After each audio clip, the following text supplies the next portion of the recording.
जय हिंद दोस्तों। आज हम अपने वीडियो में लेकर आए हैं एक ऐसे समुद्र के बारे में जो मानव की गलतियों के कारण इंसान ने उसको अपने फ़ायदे के लिए उसको सुखा दिया।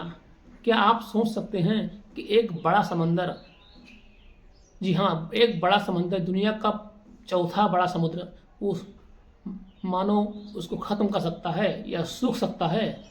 लेकिन हाँ, हम ऐसे समुद्र के बारे में बता रहे हैं आपको कि ये एक पूरी तरह से अभी एक ख़त्म होने के कगार पर है। तो आइए जानते हैं कुछ बिंदुओं के माध्यम से।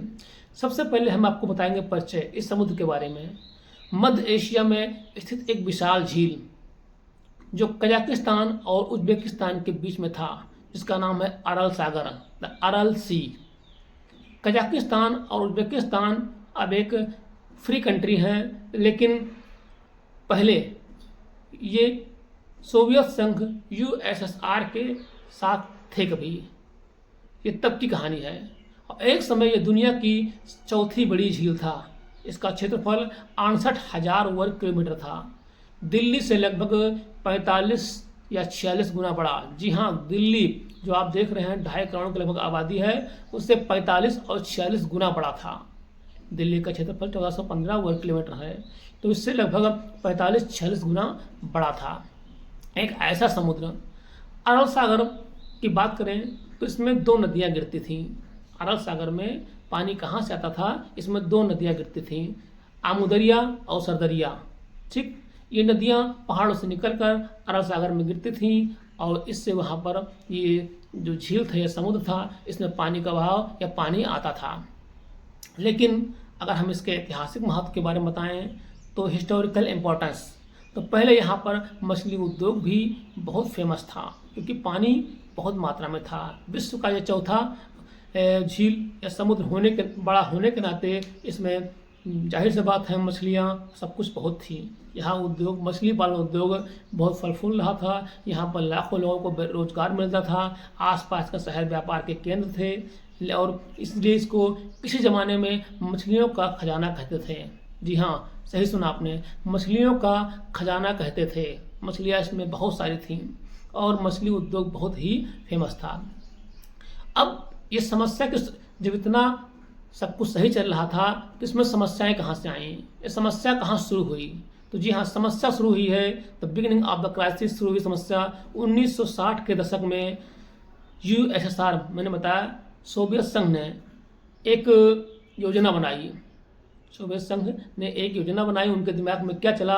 उन्होंने कहा, सोचा कि ये जो आमू दरिया है, सरदरिया है, इसके पानी को मोड़कर क्यों ना कपास की खेती की जाए।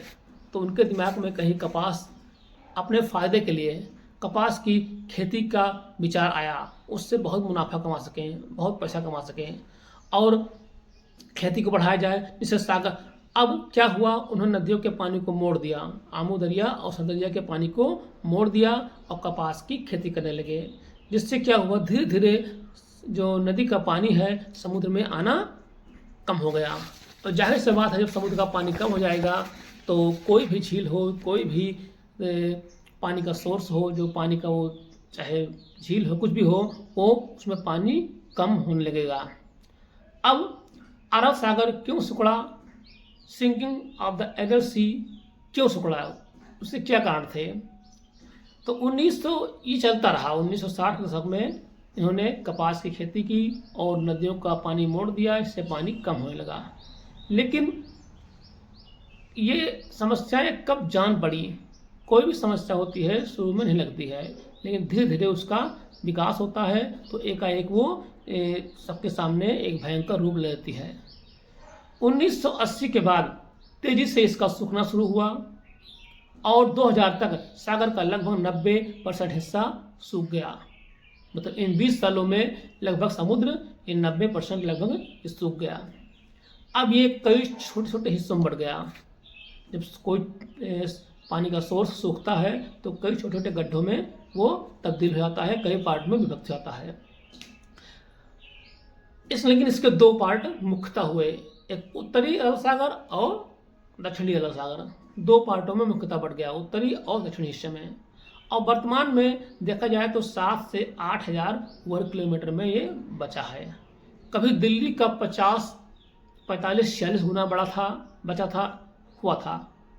कहने का मतलब है कभी ये दिल्ली का 45 गुना बड़ा हुआ करता था, लेकिन आज लगभग दिल्ली के 5 से 6 गुना बड़ा बचा हुआ है। अब देखिए इन 20 सालों में 80 से 2000 के दशक में ये सागर कितना ख़त्म हो गया।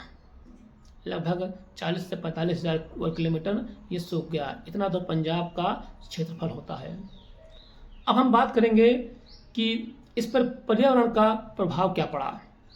अगर हम पर्यावरण के प्रभाव की दृष्टि देखते हैं तो इस पर बहुत ही निगेटिव प्रभाव पड़ा है। पहली बात तो आसपास के क्षेत्र में मरुस्थलीकरण बढ़ा हुआ है। मरुस्थलीकरण झील सूखने से, जो झील सूख गई उसकी सतह होती है उस पर रेगिस्तान फैल गया। जाहिर सी बात है, आपने देखा होगा नदी सूखती है, कम होता है पानी, तो उसमें नीचे बालू के कण होते हैं। तो इस तरह से वो सतह अब रेगिस्तान बन गई, और इस जो रेगिस्तान है उसे हम इसमें अरल कम डिजर्ट कहते हैं। इसमें उसका नाम है अरल कम डिजर्ट। ठीक, इसमें वहाँ पर ये बना हुआ है। और दूसरा समस्याएं पैदा हुई हैं वो धूल और नमक तूफान। इसमें क्या हुआ है, जो सूख गया है उसकी तली बालू वगैरह सब बैठ गए हैं, तो जहरीले रसायन, जो जहरीले केमिकल हैं, जो वहाँ पर एक खेती की जाती थी कपास की, उसमें केमिकल पड़ता था, तो उसको सभी धूल जो हवा में जब उड़ते हैं तो हवा में फैल जाते हैं, जो हज़ारों किलोमीटर तक वो सफ़र करते हैं। जो धूल उड़ती है, बालू उड़ते हैं, वो हज़ारों किलोमीटर तक दूर उड़ के जाते हैं रेगिस्तानों में और लोगों को नुकसान पहुँचाते हैं। तीसरा बड़ा नुकसान है जैविक विविधता को नुकसान, बायोडाइवर्सिटी को नुकसान हुआ है। जो मछलियाँ लगभग खत्म हो चुकी थीं इस कंडीशन में, और जल के जीवन और पक्षियों की प्रजातियां भी नष्ट हो गई थीं। जाहिर सी बात है, अगर कोई एक बड़ा समुद्र खत्म होगा, कोई जल का स्रोत खत्म होगा, क्योंकि एक इकोसिस्टम होता है, इकोसिस्टम वहाँ का पूरा इकोसिस्टम वो नष्ट हो गया, इसलिए वो एक वीरान जगह बन गई। कभी वो फल फूल रहा था, कभी वो एक वहाँ पर जल जीवन बायोडाइवर्सिटी मतलब बहुत ही अच्छी थी। ठीक, लेकिन अब वो क्या है कि वो एकदम से नष्ट हो गई थी। कभी लोग वहाँ पर घूमने जाया करते थे, वहाँ का नज़ारा अच्छा था, लोग व्यापार करते थे, लेकिन एक पूरा का पूरा एक हंसता खेलता संसार, हंसता खेलता बायोडाइवर्सिटी वो एक खत्म हो गई। अब हम देखते हैं कि मानव जीवन पर क्या प्रभाव पड़ा। ये तो था प्रकृति प्रभाव पड़ेगा, प्रकृति पर, अपने पर्यावरण पर, लेकिन मानव जीवन पर प्रभाव क्या पड़ा। तो मानव जीवन पर देखा जाए तो स्वास्थ्य की समस्या उत्पन्न हो गई। मैंने बताया था ना कि सांस की बीमारियां, कैंसर, त्वचा रोग, जब यहाँ पर तमाम केमिकल आता था तो धूल उड़ता था हवा के माध्यम से, तो इस तरह से ये फैलने लगी। दूसरी बात, आर्थिक नुकसान भी हुआ मनुष्य को। उनसे मछली खत्म हो गई, इससे बेरोजगार हो गए, लोग वहाँ पर बेरोजगार हो गए, तो वो शहर पूरा का पूरा शहर खत्म हो गया। अब शहरों का उजड़ना, बताया मैंने ना कि जब मछलियाँ खत्म हो गई, बेरोजगार खत्म हो गए, क्योंकि जब रोजगार नहीं रहता है तो वहाँ पर कोई रहता नहीं है, वहाँ पर रहने से क्या फ़ायदा। ठीक, पहले समुद्र किनारे शहर अब रेगिस्तान बन चुके हैं, पूरा का पूरा शहर रेगिस्तान बन चुका है, जिससे वहाँ का जो आर्थिक विकास ढांचा है वो भी एक नष्ट हो चुका है। तो एक समुद्र, एक सोर्स, पानी का सोर्स सोचिए कितना बड़ा उत्तरदायी होता है। उस सूखने से हमारे जीवन पर, हमारे आर्थिक हो, चाहे हमारे जीवन पर, चाहे हमारे पर्यावरण पर हो, कितना नुकसान पहुंचता है। इसलिए कहते हैं पर्यावरण नहीं रहेगा तो हम भी नहीं रहेंगे। अब जलवायु पर इसका क्या परिवर्तन हुआ, ये तो है हमारे ऊपर परिवर्तन, पर्यावरण परिवर्तन, और जलवायु पर भी इसका बहुत बड़ा इम्पैक्ट हुआ, बहुत प्रभाव पड़ा है। आसपास के क्षेत्र का तापमान बढ़ गया, जिससे गर्मी बढ़ गई, और गर्मियों में अधिक गर्मी पड़ने लगी और ठंडियों में अधिक ठंडी पड़ने लगी, जिससे हमारा जो एटमॉस्फेयर है, हमारा पर्यावरण है, एकदम से ध्वस्त हो गया। पहले झील क्या करती थी, जलवायु को संतुलित रखती थी, लेकिन अब क्या है, वहाँ पर रहना बहुत मुश्किल है। वो एक समझ लो कि भूतहा स्थान बन चुका है, वहाँ पर लोग बहुत कम बचे हुए हैं, ना के बराबर बचे हुए हैं। इस तरह से हमारे जो जलवायु परिवर्तन है, हमारा जलवायु परिवर्तन देख रहे हैं पूरे विश्व में कितना तेज़ बदल रहा है, क्योंकि हम लोग प्रकृति को नुकसान पहुंचा रहे हैं। पेड़ सब काट रहे हैं, पेड़ लगा रहे हैं, केवल कागज़ों पर ही पेड़ लगा रहे हैं, केवल कागज़ पर लगा रहे हैं कि इतना क्षेत्रफल है। छोटे से देश जापान को देखिए, इतना विकसित होते हुए भी वहाँ पर 75% भूमि पर अभी भी वो जंगल वहाँ पर बचे हुए हैं। अब हम बात करते हैं अरब सागर सुधार के प्रयास में से इसमें सुधार किया गया। ऐसा नहीं है कि नष्ट हो गया तो कुछ लोगों ने प्रयास नहीं किया, प्रयास किया।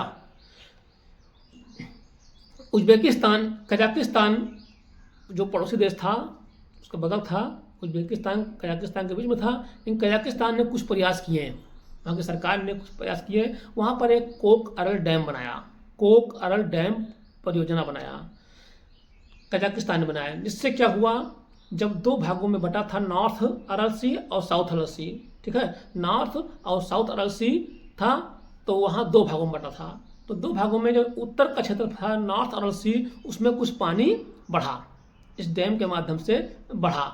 लेकिन और फिर जब पानी बढ़ेगा तो कुछ मछलियाँ भी आएंगी, तो मछलियाँ आई, थोड़ा पॉल्यूशन कम हुआ, तो इन्वायरमेंट सुधरा, लेकिन उस तरह से नहीं आया जिस तरह से पहले हुआ करता था। लेकिन साउथ अरल सी लगभग सूख चुका है, दक्षिण का हिस्सा लगभग सूख चुका है। तो जाहिर सी बात है, पहले ऐसा होना अब नामुमकिन के बराबर है। अब हम अरब सागर से क्या सीखते हैं, हमें सीख क्या मिलती है इससे? देखिए, प्राकृतिक संसाधनों का अगर हम अंधाधुंध प्रयोग करेंगे तो ये हमारे लिए खतरनाक है, जो कि इस वीडियो के माध्यम से आपने देख लिया है। आप इसको गूगल कर सकते हैं, कहीं कर सकते हैं कि अरब सागर से कितनी समस्याएं पैदा हुई।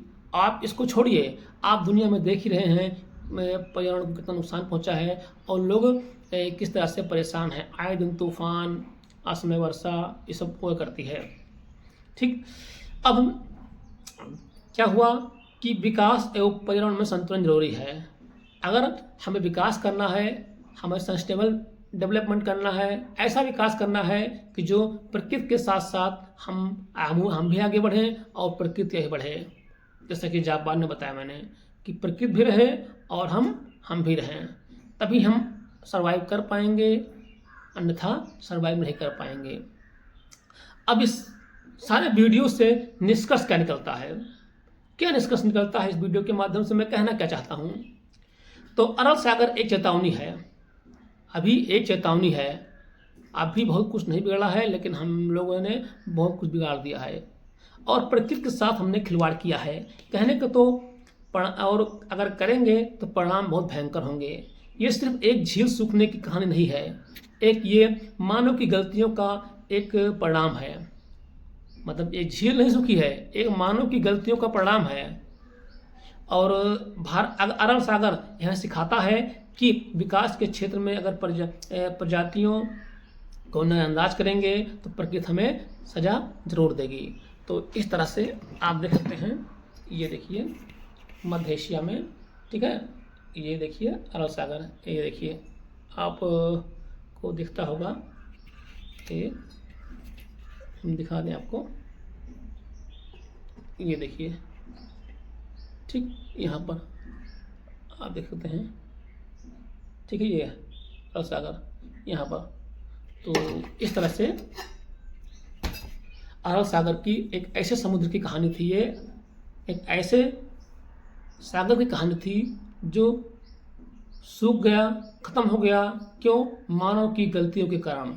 अगर हम अभी न सुधरें तो पर्यावरण पर इसका विशेष प्रभाव पड़ेगा, निगेटिव प्रभाव पड़ेगा और शायद आने वाले दिनों में हमें इसका भयंकर परिणाम देखने को मिल रहा है। जय हिंद।